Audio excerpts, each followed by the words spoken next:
Hello बच्चों, स्वागत है आप सभी का एक बार फिर से मेरे यूट्यूब चैनल में। बच्चों, कक्षा 10वीं का जो एनए सर्वे एग्ज़ाम हो रहा है उसका मैथ्स विषय का मैं पार्ट 2 लेकर के हाजिर हूँ। इसके पहले मैंने आपको पार्ट 1 उपलब्ध करा दिया है, जो पार्ट 1 में मैंने क्वेश्चन नंबर 1 से क्वेश्चन नंबर 16 मतलब 16 प्रश्नों को हल कर दिया था। अगर आपने वो वीडियो नहीं देखा है तो ऊपर लिंक आ रही होगी, वहाँ पर क्लिक कीजिए और उस पर जा कर के आप वो वीडियो को देख लीजिए।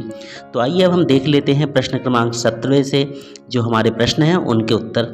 तो बच्चों देखें, जो 17वां प्रश्न कह रहा है कि नीचे दिखाए गए बेलनाकार और घनाभाकार के पात्रों की ऊंचाई समान है। तो यहाँ पे एक बेलन का आकार दिख रहा है आपको और एक घनाभ का आकार दिख रहा है। दोनों ही पात्रों में बराबर मात्रा में पानी डाला गया है।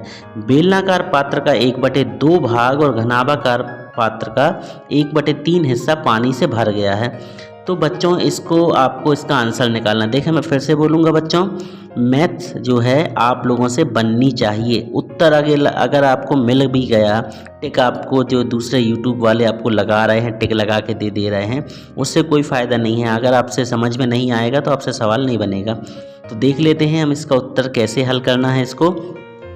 तो देखेंगे आप सबसे पहले, ये देखिए आप यहाँ पे क्या लिखा है, घन का आयतन। जो वो चित्र में आपके सामने जो घनाभ का बन रहा था उसमें जब उसको हाफ कर देंगे तो वो घन में कन्वर्ट हो जाएगा। तो यहाँ देखेंगे घन का आयतन और बाजू में क्या था, बेलन का आयतन, दोनों को इक्वल लिखेंगे। अब घन का आयतन क्या होगा बेटा, लंबाई गुणे चौड़ाई गुणे ऊंचाई, और बेलन का आयतन का फॉर्मूला लगा दिया πr²h। ओके, अब लंबाई और चौड़ाई, जो घन की जो निचला हिस्सा होगा बेटा, घन की जो नीची वाली भुजा होती है वो क्या होती है, एक्चुअल में वर्ग के शेप की रहती है। उसका आकार जो होता है वर्ग के स्टाइल का रहता है। तो यहाँ लंबाई चौड़ाई को हमने वर्ग लिख दिए, और जो ऊंचाई थी, ऊंचाई की जगह पर हमने लिख दिए h/3, क्योंकि उस चित्र में देखें प्रश्न में ही बताया गया था कि 1/3 भाग भर जाता है, तो h/3 ऊंचाई दी हुई थी, तो वहाँ लिख दिया हमने h/3 πr², ये जो कहते हो, और h की जगह यहाँ पे बेलन की ऊंचाई लिख दी है h/2। इतना आपको समझ में आ गया होगा, इसमें कोई दिक्कत नहीं होनी चाहिए आपको।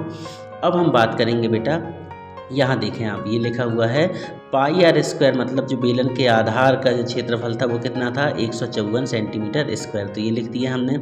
अब यहाँ पे हम बात करेंगे वर्ग के क्षेत्रफल की। तो यहाँ से देखें आप, इस सूत्र की बात कर रहे हैं, तो हमने क्या करे बच्चों, ये जो है यहाँ से ये ट्रांसफ़र कर दिए। तो ये जो था h/3, ये इस साइड आया, जब पक्षांतर हो गए तो 3/h लिख गया, और ये तो लिखा था πr², इसकी जगह 154 लिख दिए, और h/2, और ये 3/h कहाँ से आए ये बता दिए मैंने आपको कि h/3 का ट्रांसफ़र कर दिए, तो 3/h आ गया। बच्चों अब हम क्या करेंगे, यहाँ पे इस h से इस h को काट देंगे, और 2 से जब हम 154 को काटेंगे तो बच्चों 77 बार जाएगा। ये आप डिवाइड करके देख सकते हैं। कैसे, ये तो बिल्कुल सिंपल है। 2 से 154 को काट रहे हैं हम, तो 2 साते 14, फिर यहाँ पे 1 बचा, ये 14 आया, फिर आया 2 साते 14, तो ये आ गया, पूरा कैंसिल हो गया। ये बचा 77 का जब 3 में गुणा करेंगे तो बच्चों 231 वर्ग सेंटीमीटर आ जाएगा। अतः घनाभाकार पात्र के आधार का क्षेत्रफल होगा 231 वर्ग सेंटीमीटर। आंसर होगा जो 17वें का वो होगा ऑप्शन नंबर सी, थर्ड वाला लगा लें, सी वाला उत्तर होगा 231 वर्ग मीटर। देख लें आप प्रश्न को एक बार फिर से, पूरा आपके सामने है। इसके बाद हम बात करेंगे, हम यहाँ पर प्रश्न पढ़ा दे रहे हैं आपके सामने, प्रश्न नंबर जो 18वां है। तो 18वां प्रश्न आएगा बच्चों, नीचे दिया गया समीकरण देखें। लिखा हुआ है 3/2, इसकी घात है बच्चों 6, भागित करना है, फिर डब्बा बना है बराबर 1। बनी बात है, दो संख्याएं जब एक दूसरे से कट जाती हैं तब तो उत्तर 1 आता है। अब पहले वाले में खंड में क्या था, 3/2 की घात 6, मतलब जो दूसरा होगा उसमें भी 3/2 की घात 6 ही आएगा। तो 4 ऑप्शन दिए थे, उन 4 ऑप्शन में से हमें फाइंड करना है कि ऑप्शन हमारा वो क्या होगा।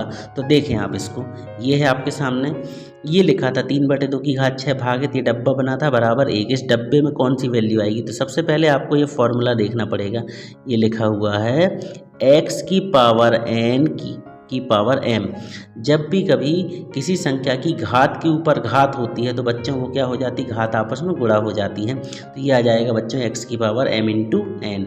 अब एक और फार्मूला आप देख लें, अगर x इनवर्स होता है तो x इनवर्स का मान होता है 1/x, या फिर हम 1/x इनवर्स को इस रूप में भी लिख सकते हैं। इनवर्स होता है ये पलट जाएगा, 1/x हो जाएगा x/1 के रूप में। अब एक नीचे लिखना कोई कंपलसरी है नहीं, x/1 को केवल x लिख दिया जाएगा, तो ये होता है x की घात 1। सवाल देख लेते हैं। अब हमारे पास ये जो ऑप्शन था हमारा सी वाला, ये होगा इसका करेक्ट आंसर। पर कैसे होगा मैं प्रूफ करके दिखा रहा आपको। ये लिखा था 4/9 की घात ऋण 3। तो मैंने अभी बताया आपको, अगर x इनवर्स होता है और उसका इनवर्स हटाना हो तो संख्या को पलटा देते। तो 4/9 था तो हमने लिख दिया 9/4, इसकी घात हो गई 3, माइनस का निशान हट गया, ये आ गया 3। अब ये जो 9 था बच्चों, इसको हम लिख सकते हैं 3 × 3। तो 3 × 3 को लिख सकते हैं 3 का वर्ग। ऐसे ही नीचे 4 था तो 4 को हम लिख देंगे 2 × 2 मतलब 2 का वर्ग। अब ये जो वर्ग आया था उसे हमने कॉमन निकाल लिए। तो जब कभी घात के ऊपर घात होती तो वो गुणा हो जाती, तो ये आ जाएगा बच्चों 2 × 3 मतलब 6 आ गया। तो ये आ गया 3/2 की घात 6, और यही तो हमें चाहिए था। यहाँ पे हम लिख देंगे 3/2 की घात 6, तो ये कैंसिल हो जाएगा पूरा। तो बच्चों इसका जो आंसर होगा वो होगा सी वाला, 4/9 की घात ऋण 3। तो इसका भी उत्तर आप देख लें अच्छे से, स्क्रीनशॉट ले लीजिएगा आप इसका। इसके बाद बारी आती है प्रश्न क्रमांक 19वें की। 19वें में बच्चों क्या हो रहा है, आपके सामने एक ग्राफ बना हुआ है और इस ग्राफ को आपको रिप्रेजेंट किया गया है और उसमें आपको बताना है पूरे प्रश्न जो लिखे हुए हैं कि 19वां प्रश्न है। सबसे पहले तो आप वो ग्राफ देख लें आप लोग। ये है वो हमारे सामने जो ग्राफ है, ये देखिए आप, ये आ गया हमारा ग्राफ। ये हमारा ग्राफ था। इस ग्राफ में क्या कहा गया है आप देखें, ये जो था ये लोगों की संख्या को रिप्रेजेंट कर रहा था, और ये तो जो था वो जॉगिंग करने वाले लोगों का जो समय का प्रतिशत है उसको बताया जा रहा था। अब इसमें प्रश्न जो 19वां है उसमें ये कहा जा रहा है कि कितने हेल्थ क्लब में कितने प्रतिशत लोग अपने व्यायाम के समय का 60% से कम समय जॉगिंग में व्यतीत करते हैं। तो बच्चों इसको निकालने के लिए बहुत सिंपल टेक्निक है, बहुत आसानी से निकाल लेंगे। आप देखेंगे लोगों की कुल संख्या है 50। ये कहाँ से आई लोगों की कुल संख्या 50? तो आप देख लें, ये देखिए यहाँ पे कितना हो रहा, ये है 5, ये है 5, ये देखिए 10 के सामने आ रहा तो ये है 10, ये जो किसके सामने आ रहा 20 के सामने तो ये हो गया 20, ये किसके सामने आ रहा 10 के सामने। टोटल करें 10 और 20 30, 30 और 10 40, 40 5 45 और 5 50। टोटल कितने लोग पार्टिसिपेट कर रहे हैं इसमें? 50 लोग शामिल हुए हैं। अब बात आ रही है 60% से कम की। तो 60 कहाँ है बच्चों? ये है 60। 60% से कम कितने लोग हैं? तो ये है 10, 5 15 और 5 20।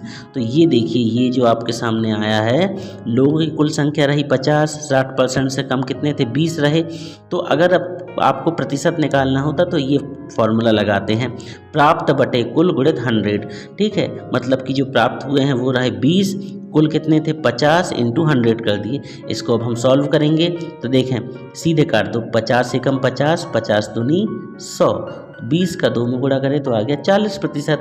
तो जो 90 है आपका 19 नंबर का 19वां है, 19वें का आ जाएगा उत्तर ऑप्शन नंबर डी, 40%। तो आप लगा लीजिएगा उसका 40%। अब प्रश्न क्रमांक 20वें की बारी आती है। 20वें को देखेंगे हम। बच्चों वीडियो पसंद आए तो प्लीज़ वीडियो को लाइक कर देना, और अभी तक आपने चैनल को सब्सक्राइब नहीं किया तो सब्सक्राइब जरूर कर लें, क्योंकि हमारे चैनल में आपको हर समय, हर एग्जाम के समय महत्वपूर्ण मदद दी जाती है, इंपॉर्टेंट क्वेश्चन प्रोवाइड कराए जाते हैं। और फिर से मैं कहूं कि हम उन फर्जी टीचर्स की तरह नहीं हैं जो केवल आप लोगों का टाइम ख़राब करते हैं अपने चैनल पे बुला के। हमारे चैनल में अगर आप आएंगे तो आपको कुछ ना कुछ फ़ायदा ज़रूर होगा। तो आज ही सब्सक्राइब कर लें। देख लेते हैं 20वां क्वेश्चन। आयत चित्र के आधार पर, ये जो ग्राफ रहा है इसके आधार पर कौन सा कथन सही है? तो देखें, पहला, दूसरा, तीसरा जो है ABC वो नहीं होंगे सही। डी वाला जो होगा वो डी वाला सही होगा। ये वाला डी वाला ऑप्शन क्या था? 5 लोग अपने व्यायाम समय का 20 से 40% समय जॉगिंग में व्यतीत करते हैं। कैसे करते हैं ये देखिए, आपको ये डायग्राम में ही दिखाई दे रहा है। 20 से 40 के बीच में 5 लोग, तो देखें ये 5 को ये रिप्रेजेंट कर रही है ये लाइन, और ये वाली लाइन भी 5 को ही रिप्रेजेंट कर रही। तो 5 लोग हैं जो वो 20 से 40% जॉगिंग में समय देते। तो ऑप्शन नंबर डी ही सही है, बाकी कोई भी ऑप्शन गलत है। तो आप 20वें का भी डी लगा लीजिए। अब बारी आई क्वेश्चन नंबर 21 की। तो क्वेश्चन नंबर 21 को हम आपको पढ़ के सुना दे रहे। अरुण ने अपने गुल्लक में कुछ पैसे रखे, मतलब उसके गुल्लक में कुछ पैसे थे, उसने p रुपए गुल्लक में और डाल दिए, तो जो कुल राशि थी वो p/2% बढ़ गई। तो अब आपको ये बताना है कि उसके गुल्लक में पैसे डालने के पहले से कितने पैसे थे उस गुल्लक में। तो देख लें आप इसका 21वें का उत्तर। तो ये है 21वें का उत्तर, ये है प्रश्न क्रमांक 21वें का उत्तर। माना अरुण के पास x रुपए थे, उसकी गुल्लक में कितने रुपए थे, x रुपए पहले से डले थे। अब वो कह रहे हैं कि उसने p रुपए और डाल दिए, तो ये डाल दिए उसने p रुपए, x में कितने बढ़ा दिए, p रुपए बढ़ा दिए। तो ये जो कुल रहा, कुल तो x था पहले, तो आगे क्या हो गया उसमें, तो कुल राशि p/2%, कितने की p/2%, x की p/2%। ये देखिए प्रतिशत का सिंबल बना हुआ है आपके सामने, इतनी इंक्रीज हो जाती, बढ़ जाती है। अब देखिए आप क्या लिखेंगे अगले स्टेप में, x + p तो ज्यों कहते होता, ये भी x ज्यों कहते होता, xp जो रहा बच्चों, तो xp की जगह रहा, और 2 × परसेंट रहा, तो इसको 100 में कन्वर्ट कर लिए। प्रतिशत को एक्चुअल में क्या है बच्चों, 100 से दर्शाते, 100 से दर्शाते, तो ये प्रतिशत हमने बदल दिए यहाँ पे, तो यहाँ 100 आ गया। तो 2 का जब 100 में इंटू हुआ तो 200 आ गया। अब इसके बाद देखो बेटा, ये x से ये x कैंसिल हो जाएगा, डायरेक्ट भी हो जाता है, आप चाहो तो इसका इस साइड ट्रांसफ़र करके ले जाते, फिर ये प्लस का और ये माइनस का कट जाता, हमने डायरेक्ट काट दिए, गणित का रूल्स होता है उसके हिसाब से। तो यहाँ पे ये p आ गया बराबर, ये बचा xp/200। अब आपको करना ये है कि इसका आप ट्रांसफ़र कर दोगे इस तरफ जब हमने ट्रांसफ़र करे तो 200 जो था वो p के साथ इंटू हुआ, तो 200p आ गया इक्वल टू xp, 200p बराबर आ गया xp। ये p से ये p भी कट गया, तो 200 बराबर आ गया x, या x बराबर 200। तो जो आपका ऑप्शन होगा वो ए वाला 200 रुपये वो सही होगा। ये हो गया हमारा प्रश्न क्रमांक 21वां। आप देख लें, इसका स्क्रीनशॉट ले लें। अब बारी आती है प्रश्न क्रमांक 22वें की। 22वां है, अखिल और बालू बिंदु कहाँ से, P से Q की ओर चलते हैं। चलना शुरू करते हैं। P और Q के बीच की दूरी 12 किलोमीटर है। दोनों एक साथ चलना प्रारंभ करते हैं। उनकी चाल क्रमशः 4 किलोमीटर प्रति घंटे और 6 किलोमीटर प्रति घंटे है। बालू जब बिंदु Q पर पहुंचता है तो वह तुरंत वापस मुड़कर अखिल की ओर चलता है, तो उससे बिंदु R पर मिलता है। तो कितनी दूरी पर वो मिलेगा, ये हमें ऑप्शन बताना है। बिंदु Q से बिंदु R की दूरी हमें बतानी है। तो सबसे पहले आप ये चित्र देख लें, आपके सामने ये मैंने सॉल्व किया है। देखो बच्चों, यहाँ से यहाँ तक की दूरी कितनी थी, 12 किलोमीटर थी, ठीक। अब जो अखिल की चाल थी 4 किलोमीटर प्रति घंटे थी, मतलब 4 किलोमीटर मतलब 12 के यदि 4 के हिसाब से टुकड़े करेंगे तो कितने आएंगे, 3 टुकड़े हो जाएंगे। पहला टुकड़ा, दूसरा टुकड़ा और तीसरा टुकड़ा। 6 के हिसाब से अगर टुकड़े करेंगे तो बच्चों 2 टुकड़े होंगे, ये होगा पहला टुकड़ा और दूसरे टुकड़े में यहाँ पहुँच जाएंगे। अब जो बालू की चाल थी, स्पीड थी, वो थी 6 किलोमीटर प्रति घंटे। तो मान लिए हमने, माना दोनों को मिलने में t समय लगता है। देखें, ये बोल रहे हैं Q से आपको बिंदु R की दूरी लेनी है, ठीक है। और यहाँ से ये अखिल चल रहा है, यहाँ से बालू आ रहा है, यहाँ से अखिल जा रहा है आप यहाँ इस साइड, और इस साइड से कौन आ रहा है बेटा, बालू आ रहा है। दोनों कहीं एक पॉइंट पे मिलेंगे, मान लो कि वो ये पॉइंट है R, ठीक है। इस बिंदु पे वो मिलने वाले हैं, ठीक है। अब सबसे पहले हम क्या मान लें, माना दोनों को मिलने में t समय लगता है। किस बिंदु पर, R बिंदु पर मिलने में दोनों को t समय लगता है। तब हम क्या करेंगे, यहाँ लिख देंगे हम 4t, जो उसकी चाल थी उसको t माने हैं, तो 4t + 60, दोनों के 40 और 60 कर दिए। और अच्छा, यहाँ से यहाँ तक की दूरी कितनी होगी, देखिए मैंने आपको बताया था, यहाँ से यहाँ तक 4, फिर यहाँ से यहाँ तक 8, और यहाँ से यहाँ तक फिर मिलाएंगे तो 12 हो जाएगी। तो ये दूरी कितनी है बच्चों, ये है 4 किलोमीटर। अब दोनों की स्पीड कितनी थी, यहाँ पे चाल कितनी थी 4t और ये थी 60, और दूरी कितनी थी 4, तो ये लिख दी 4t + 6t = 4। 4t और 6t का योग हो गया कितना बच्चों, 10t = 4। यहाँ से हमने 10 का ट्रांसफ़र कर दिए। जब 10 का ट्रांसफ़र करें तो ये नीचे आ गया, यहाँ पे केवल t बचा, ये आ गया 4/10। इसको अगर हम काटेंगे तो 2 दूनी 4, 2 पंचे 10, तो ये 2 दूनी 4, 2 पंचे 10 आ गया। अब बारी थोड़ी आगे वाले सवाल की आई। अब ये जो है बिंदु Q से R की दूरी ज्ञात करनी है। अब देखिए, यहाँ से यहाँ तक की जो दूरी थी, हमने माने थे कितने, शुरू में कितने मान लिए थे, 60 माने थे। तो यहाँ पे रख दिए 60 × t की वैल्यू आई 2/5, तो ये रख दिए 2/5। इसका जब हमने सॉल्व करे तो 6 का 2 में गुणा कर दिए बच्चों, तो 6 दूनी आ गए 12, और ये आ गया 5, 12/5। 5 से जब 12 को काटे हमने तो कितनी बार जाएगा, यहाँ हम आपको काट के बता रहे हैं। देखें 5 दूनी 10, बचा कितना 2, दशमलव लगाए 20 हो गया, 5 चौके 20, तो ये कट गया। तो कितनी बार गया 2.4 बार। तो ये जो होगी बिंदु Q से R की दूरी कितनी हो जाएगी 2.4 किलोमीटर। तो ये जो प्रश्न है आपका, इस प्रश्न का आंसर आ जाएगा कितना, आंसर आएगा इसका बी मतलब कि 2.4 किलोमीटर। इसके बाद बारी आती है बच्चों प्रश्न क्रमांक 23 की। तो नीचे दिए गए चित्र को ध्यान से देखें, ये लिखा हुआ है, ये चित्र बना हुआ है आपके सामने। इसमें बोल रहे हैं कि यदि त्रिभुज PQS सर्वांग सम है त्रिभुज RQS के, तो निम्नलिखित में से कौन सी शर्त सही नहीं हो सकती है। देख लें हम इसको कैसे हल करेंगे। ये देखिए, ये आपके सामने पूरा हमने डायग्राम यहाँ पे प्रस्तुत कर दिया है, देख लें आप इसको। ये देखिए, ये पूरा डायग्राम है PQR ऐसे ये पूरा जो प्रश्न में दिया हुआ था। अब इसमें क्या बोल रहे हैं, क्या दिया हुआ है हमें कि त्रिभुज PQS सर्वांग सम है त्रिभुज RQS के। तो मैंने इसको इस तरीके से दो टुकड़ों में डिवाइड कर दिया, ये लिख दिया PQS और ये लिख दिया RQS। अब सर्वांग समता की जो शर्त होती है, आपको मालूम होना चाहिए कि दो त्रिभुज सर्वांग सम कब कहलाते हैं। अब या तो उनके तीनों भुजाएं बराबर हों, या तो तीनों कोण बराबर हों, या तो दो भुजा एक कोण बराबर हो, या तो दो कोण एक भुजा बराबर हो। 4 प्रकार की शर्त होती है, ठीक है ना। Angle angle angle, side side side, angle angle side और साइड एंगल साइड, इस तरीके की हमें भी इनमें 3 चीज़ें प्रूफ करनी पड़ेगी। तो देखें, पहली कंडीशन क्या थी, जो प्रश्न में ऑप्शन दिए तो उसमें पहला ऑप्शन ये था, कोण QPS बराबर है कोण SRQ के। तो बच्चों एक चीज़ और नोट कीजिएगा, जब किसी त्रिभुज में कोण बनाए जाते हैं, जैसे इसी में बता दे रहा मैं सीधे सीधे, तो ये देखिए, ये जो बीच वाला पॉइंट होता है उस पे वो कोण बनता है। इस चीज़ को ध्यान से सुन लीजिए, जो ये बीच वाला पॉइंट होता है उस पे ये कोण बनता है। तो देखें, ये क्या लिखा QPS, यहाँ देखो QPS मतलब कि जो ये कोण P है ये कोण R के बराबर होगा, यही तो लिखा है। ये यहाँ R दिया है, यहाँ बीच में P है, यहाँ बीच में R है। तो पहली कंडीशन सेटिस्फाई हो गई, मतलब ये ऑप्शन तो सही है, मैच कर रहा है।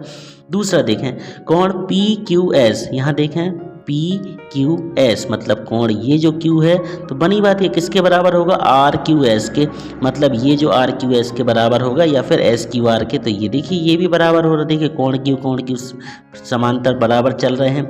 तीसरा है ऑप्शन PS बराबर है भुजा SR की। देखें कहाँ है PS, ये है PS, ये भुजा है, ये इस SR के बराबर है। सही बात है, ये सीधी है, ये भी सीधी है, तो तीसरा ऑप्शन भी सही हो गया। जो हमारा चौथा ऑप्शन था, भुजा QP बराबर भुजा RS। देखें कहाँ है QP, ये है QP और ये RS के बराबर। यहाँ तो RQ दे दिया है, RS तो है नहीं, तो बनी बात ये वाला ऑप्शन हमारा मैच नहीं कर रहा। और ये जो ऑप्शन है उस प्रश्न में दिया हुआ है C नंबर पे। तो जो आपका ये शर्त को संतुष्ट नहीं कर रहा वो होगा ऑप्शन नंबर कौन सा, C। QP बराबर नहीं है RS के, एक्चुअल में ये आएगा यहाँ पे, मगर इनने क्या लिख दिए हैं, QP बराबर है RS के। तो आप इसका लगा लीजिए, 23 वाले का होगा बच्चों C वाला ऑप्शन। तो C वाला ऑप्शन इसका सही है, स्क्रीनशॉट ले लें आप इसका। बच्चों वीडियो को आप अपने दोस्तों को ज़रूर शेयर कर दें, क्योंकि वो लोग भी परेशान होंगे कहीं ना कहीं अपने आंसर्स को मिलाने के लिए। 24 क्वेश्चन क्या कह रहा है, नीचे दिखाए गए दो ठोस एक समान घनों से मिलकर बने हैं। दो ठोस बने हुए हैं, कैसे, एक समान घनों से मिलकर बने हैं।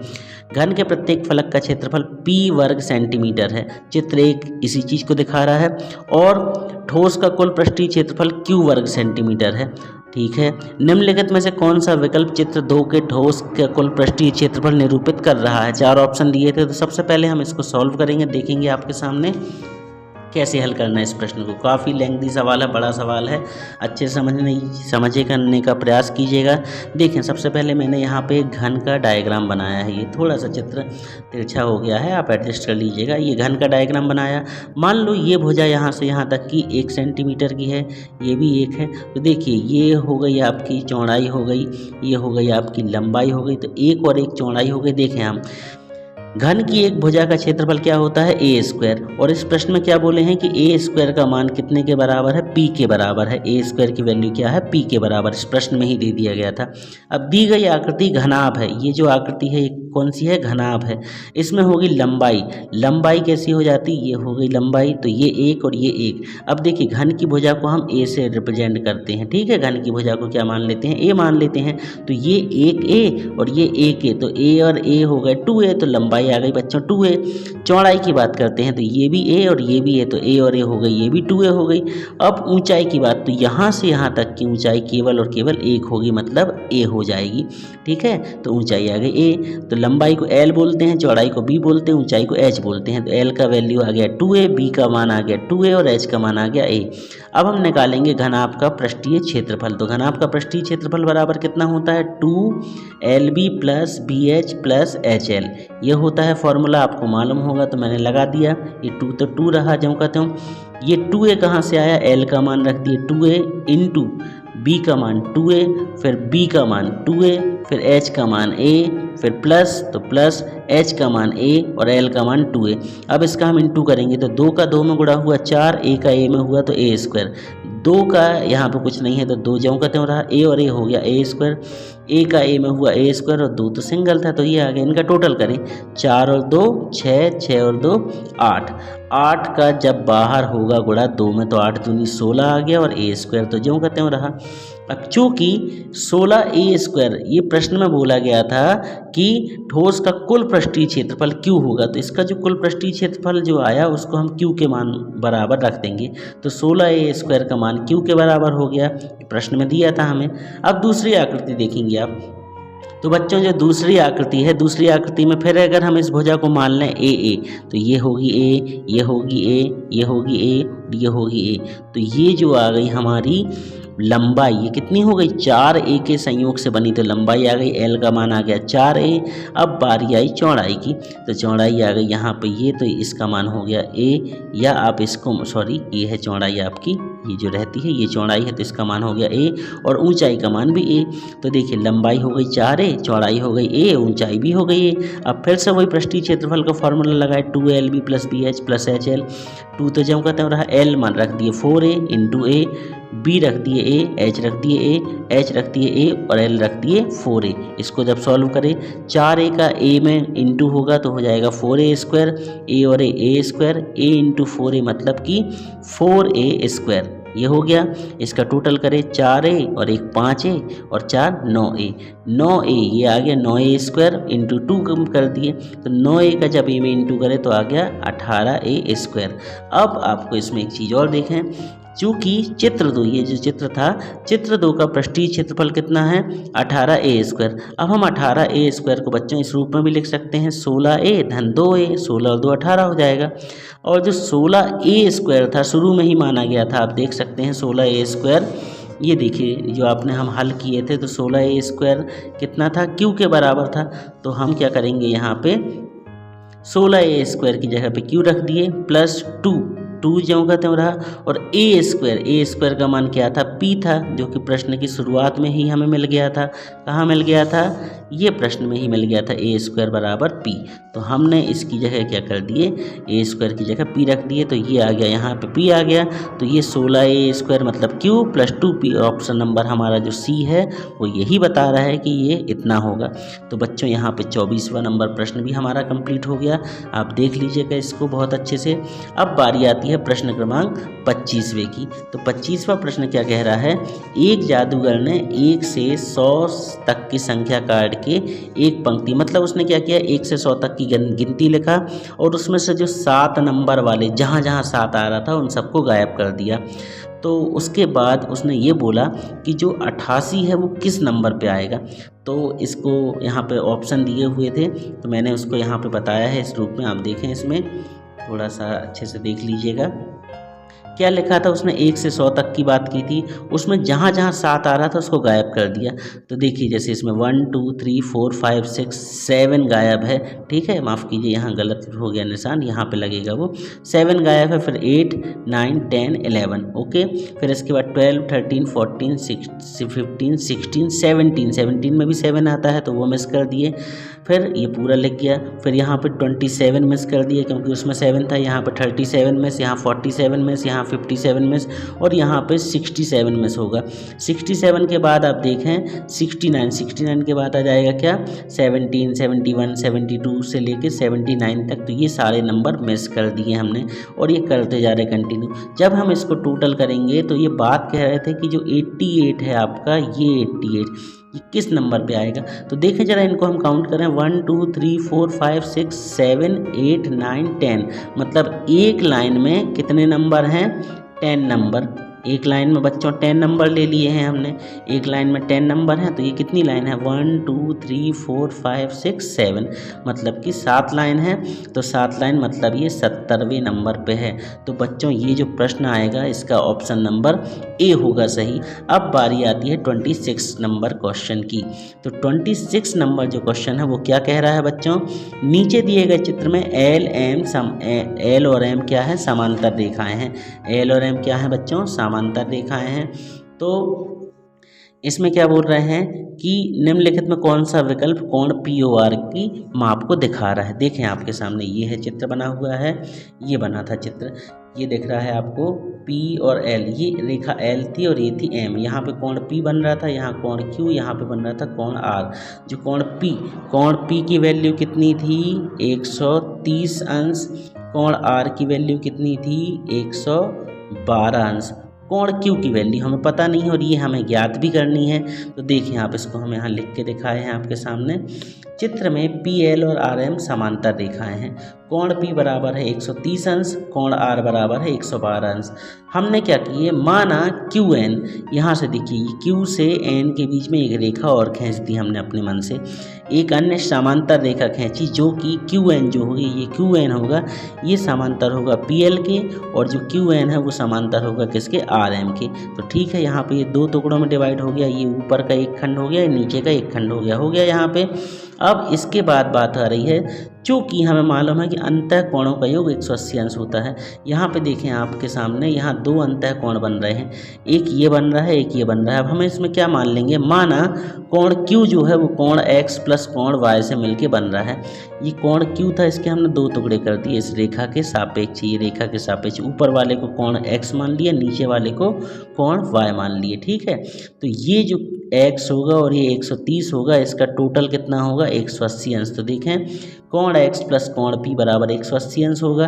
कोण X का मान पता नहीं था, कोण P का मान हमें मालूम था 130, वो रख दिए, और 180 अंश। तो ये जो कहता हूँ 130 का हमने ट्रांसफ़र कर दिया। 130 का जब हमने ट्रांसफ़र करे तो ये उस तरफ गया तो घट गया 180 में से, तो आ गया X की वैल्यू आ गई 50, मतलब कि कोण X का मान कितना आ गया 50। अब आप देखें इसी प्रकार दूसरे जो कोण है आपका, जो दूसरा चित्र है, ये वाला दूसरा चित्र है कोण Y, ये वाला, तो इसको और इसका टोटल भी 180 अंश होगा। तो इसी को हमने लिख दिए इस प्रश्न में। इसी प्रकार कोण Y प्लस कोण R बराबर भी 180 अंश होगा। कोण Y का मान पता नहीं था, इसका मान 112 मालूम था, ये लिख दिए हमने। फिर हमने क्या करे 112 का ट्रांसफ़र करे तो 180 में से घट गया तो आ गया 68, आ गया 68। अब बारी क्या है कि कोण Q का मान निकालना था हमें, और कोण Q किसके बराबर था, कोण X प्लस कोण Y के। तो कोण X का मान रख दो 50, कोण Y का मान रख दो 68, टोटल करे तो आ गया 118 डिग्री। तो ये होगा इसका ऑप्शन नंबर ए सही। ऑप्शन नंबर ए मतलब 118। तो आप उसको देख लें, लगा लीजिएगा इसका निशान। इसके बाद हम बात करते हैं क्वेश्चन नंबर 27 की। तो क्वेश्चन नंबर 27 आप देख लें। क्वेश्चन नंबर 27 क्या कह रहा है, ललित और शेखर के पास अलग अलग माप के, जो उसके अलग अलग साइज के उनके खेत हैं, उन्होंने अपने अपने खेत के चारों तरफ बिना किसी अंतर या ओवरलैप के, मतलब कि कोई भी गैप नहीं छोड़ा है, और एक तार लपेट दिया है। ललित के पास तार के 8 बंडल उपयोग किए, प्रत्येक बंडल में तार की लंबाई 20 मीटर थी। इसके लिए उसने 800 रुपये खर्च किए। शेखर ने कुछ अन्य बंडल उपयोग किए, प्रत्येक बंडल में तार की लंबाई 30 मीटर थी, उसने 300 रुपये खर्च किए। दोनों ने प्रति मीटर तार के लिए समान पैसे चुकाए, मतलब उन्हीं को एक ही रेट के तार मिले। तो ये बताना है आपको कि दोनों की खेत की भुजाओं की लंबाई का अंतर कितना है। ठीक है, तो हम यहाँ प्रश्न देख लेते हैं। ये है आपके सामने प्रश्न क्रमांक 27वां। ये लिखा हुआ है ललित द्वारा उपयोग तार। ललित ने कितना तार उपयोग किया? 8 बंडल यूज़ किया और एक बंडल में कितने थे? 20 मीटर तार था। तो 8 का 20 में इंटू करें तो आ गया बच्चों 160 मीटर। आ गया 160 मीटर, देख लें आप। फिर ये बोल रहे हैं 160 मीटर तार का जो मूल्य था वो कितना आया था? 800 रुपये। तो ये आ गया 800 रुपये, ये आपके सामने 800 रुपये आ गया। अब यहाँ से अब हम 160 मीटर तार का मूल्य अगर 800 रुपये है तो 1 मीटर तार का मूल्य कैसे निकालेंगे? तो बच्चों इसको निकालने की बहुत अच्छी ट्रिक है, आपको मैं बता दूं यहाँ पे करके छोटी सी हिंट के माध्यम से। देखें, इस पेज के माध्यम से बता रहा हूँ। अगर मान लो कि बात 10 पेन की कीमत 5 रुपये है, या मान लो थोड़ा और घुमा के प्रश्न दे रहा हूँ, 5 पेन की कीमत, इससे आपको स्पष्ट हो जाएगा। 5 पेन कितने के आते हैं? 10 रुपये की। तो एक पेन कितने का आएगा? तो बच्चों इसको कुल मिला के इस तरीके से लिखा जाता है, 5 गुणित 1 पेन बराबर 10 रुपये। यहाँ से हम 5 का ट्रांसफ़र करेंगे तो 1 पेन बराबर आ गया 10/5। 5 एकम 5, 5 दूनी 10, मतलब कि 2 रुपये का एक पेन हो गया आपका। कितने का? 2 रुपीज़ का एक पेन हो गया। इसी प्रकार इस सवाल को भी हल किया जाएगा आपके सामने। 160 मीटर तार का मूल्य है अगर 800 रुपये, तो 1 मीटर तार का मूल्य कितना होगा? तो 160 के साथ यहाँ पे एक्चुअल में 1 का इंटू है, तो 1 मीटर तार का मूल्य जब निकालेंगे तो 160 का ट्रांसफ़र कर दिए। 800 से 160 को जब हम निकालेंगे तो देखिए 0 से 0 कट गया, 16 पंचे होते हैं 80, तो ये आ गया बेटा 5 रुपये हो गया। यहाँ पे 5 रुपये आ गया। अब माना शेखर ने तार के X बंडल खरीदे थे। माना शेखर ने तार के कितने बंडल खरीदे थे? X बंडल लिए थे। तब शेखर द्वारा उपयोग तार कितना? 13X, और 13X ये लिख दिया हमने। अब 13X मतलब कि 30X मीटर तार का मूल्य कितना था? 300 रुपये। तो 1 मीटर तार का मूल्य कितना आ जाएगा? 300/30X। इसको हमने समीकरण नंबर 2 मान लिए। अब हम क्या करेंगे? समीकरण 1 और 2 की तुलना कर देंगे। समीकरण 1 और 2 की तुलना करें तो समीकरण 1 में क्या था? 5 रुपये आया था, और समीकरण 2 में कितना आया था? 300/x। तो 5 बराबर लिख दिए 300/x। यहाँ से 30x का ट्रांसफ़र करें तो इस साइड आ गया। 30x जब 5 में इंटू हुआ तो हो गया 150, मतलब 150x। और यहाँ था 300, 150 से 300 काटे तो देखें कैसे काटेंगे? 0 से 0 काट दिए, 15 एकम 15, 15 दूनी 30, तो ये काट दिए तो x बराबर आ गया 2 बंडल। तो शेखर द्वारा उपयोग में लाया गया तार कितना था? 30x था, और x की वैल्यू 2 आई है, मतलब 30 गुणित 2, मतलब कि उसने कितने? 60 मीटर तार इस्तेमाल किया। अब चूंकि वर्गाकार खेत का परिमाप बोला जा रहा है क्या इस प्रश्न में, कि जो तार की साइज है वो उतनी ही है जितने खेत की साइज है। तो अब देखें आप, चूंकि वर्गाकार खेत का परिमाप तार की लंबाई के बराबर है, इसलिए ललित के खेत का परिमाप, अब ललित के खेत का परिमाप क्या होगा? 4a। देखो वर्ग का परिमाप का फॉर्मूला लगेगा, वर्ग का परिमाप होता है 4 गुणित a भुजा, या 4a। और ललित को कितना तार लगा था? 160 मीटर, तो लिख देंगे 4a बराबर 160। अब इसको हम सॉल्व करेंगे। 4 से 160 को जब काटेंगे तो कितनी बार जाएगा? 4 एकम 4, 4 चौके 16, मतलब कि 40 बार। तो a बराबर आ गया 40 मीटर। अब बात करेंगे इसी प्रकार शेखर के खेत का परिमाप। तो शेखर के जो खेत का परिमाप रहा वो भी लिखेंगे 4a, और उसका परिमाप कितना निकला? 60 मीटर तार लगा था, तो 4a बराबर 60 मीटर। 4 से 60 को काटेंगे तो 15 बार जाएगा, 15 चौके 60 होते हैं, a बराबर आ गया 4 मीटर, या इसे हम b मान सकते हैं। आप इसको मान लो, चलो a1 मान लो, इसको आप a2 मान लो। भुजा तो भुजा होती है, ये आ गया। अब ये बोल रहे हैं दोनों खेतों की भुजाओं की लंबाई का अंतर कितना होगा? तो आपको कुछ नहीं करना, 40 से 15 को घटा दो। 40 से 15 को घटाए तो आ गया बच्चों 25 मीटर। तो इसका जो ऑप्शन होगा वो होगा बी वाला, 25 मीटर, वो सही होगा। बच्चों इसका जो अगला पार्ट है, लास्ट पार्ट होगा, वो मैं आपको बहुत जल्द दे दूंगा। बच्चों मेरा भी स्कूल है, मुझे भी अपने स्कूल में तैयारी करानी पड़ती है, तो और घर में अभी काम चल रहा है, आप लोगों के भी घर में काम चल रहा होगा, तो थोड़ा सा दीपावली का समय है, इसलिए मैं समय नहीं निकाल पा रहा हूँ वीडियो बनाने के लिए। तो अभी आप इतना भी देख लीजिए। आशा करता हूँ आपको वीडियो पसंद आया होगा। वीडियो अगर आपको पसंद आया तो प्लीज़ उसे लाइक कर दीजिए, और अपने दोस्तों को भी हमारे चैनल के बारे में ज़रूर बता दें। वीडियो को आप शेयर ज़रूर कर दें। मिलते हैं बहुत जल्द अपने अगले और आखिरी पार्ट के साथ। आखिरी पार्ट होगा वो, उसमें पूरे क्वेश्चन के आंसर आपको मैं दे दूंगा। तब तक के लिए पढ़ते रहिए, बढ़ते रहिए, और आपको फिर से एक बार हार्दिक शुभकामनाएं दीपावली पर्व की भी, और साथ ही आपका जो NAS एग्ज़ाम है उसके लिए best of luck. Good bye.